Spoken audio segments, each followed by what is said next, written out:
70,000 বার কালিমা খতমের বিশেষ কোনো ফজিলত আছে কিনা।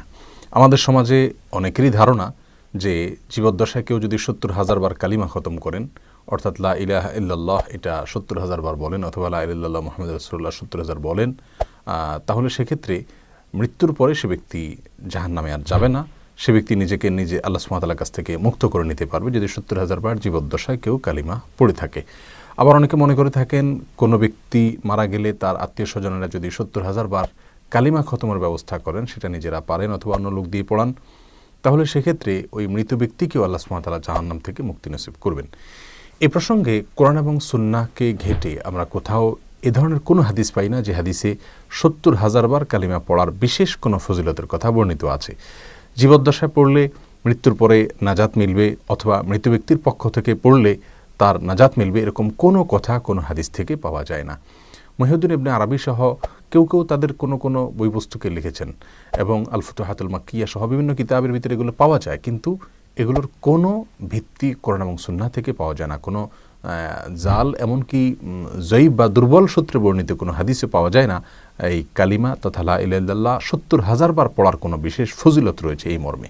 তবে হ্যাঁ, সন্দেহাতীতভাবে কালিমাতুত তাইয়্যিবাহ অথবা কালিমাতুত তাওহীদ লা ইলাহা ইল্লাল্লাহ এর অনেক ফজিলত রয়েছে। আমরা জানি নবী সাল্লাল্লাহু আলাইহি ওয়াসাল্লাম বিভিন্ন দোয়ার শুরুতে লা ইলাহা ইল্লাল্লাহ এই অংশ পাঠ করতেন, এবং বিভিন্ন দোয়ার অংশ হিসাবে এটাকে তিনি পড়তেন।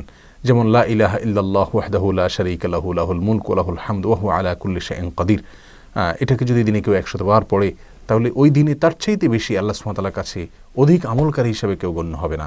আরও অনেক ফজিলতের কথা রয়েছে বিভিন্ন দোয়ার ক্ষেত্রে, যে দোয়াগুলো শুরুতে লা ইলাহা ইল্লাল্লাহ রয়েছে।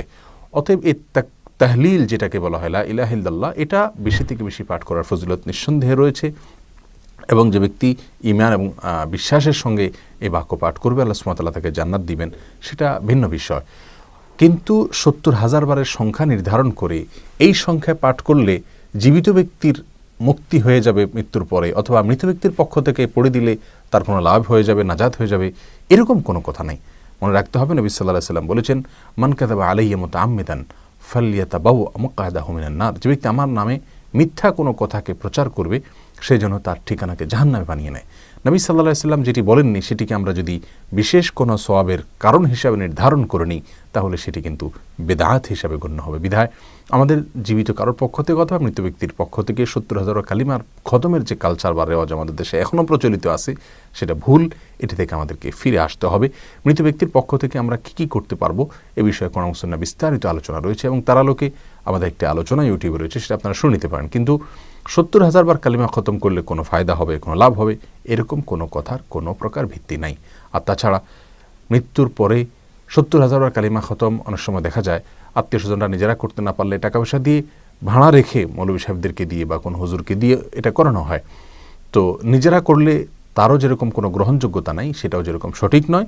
আর যদি কোনো লোকজনকে ভাড়া করে টাকা পয়সা দিয়ে তাদেরকে দিয়ে পড়ায়, তাহলে তো এটা সঠিক হওয়ার কোনো প্রশ্নই ওঠে না। কারণ সেক্ষেত্রে ভাড়াটে লোক দিয়ে কোনো আমল বা সওয়াব করানোর, এই জাতীয় জিকির আজকার তেলাওয়াত ইত্যাদি, এগুলোকে ভাড়াটে লোক দিয়ে করানোর কোনো সুযোগ ইসলামী শরিয়াতে নাই, অন্তত মৃত ব্যক্তিকে কেন্দ্র করে এবং আল্লাহ সুবহানাহু ওয়া তাআলার কাছ থেকে সওয়াব প্রাপ্তির আশায়। আল্লাহ সুবহানাহু ওয়া তাআলা আমাদের সকলকে এই ভুলটুকুকে সংশোধন করার তৌফিক দান করুন।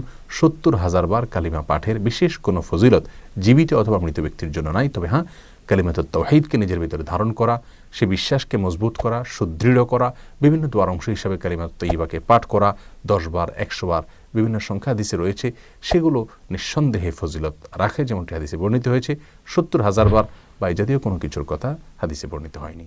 আল্লাহ তাআলা আমাদেরকে বোঝার তৌফিক দান করুন।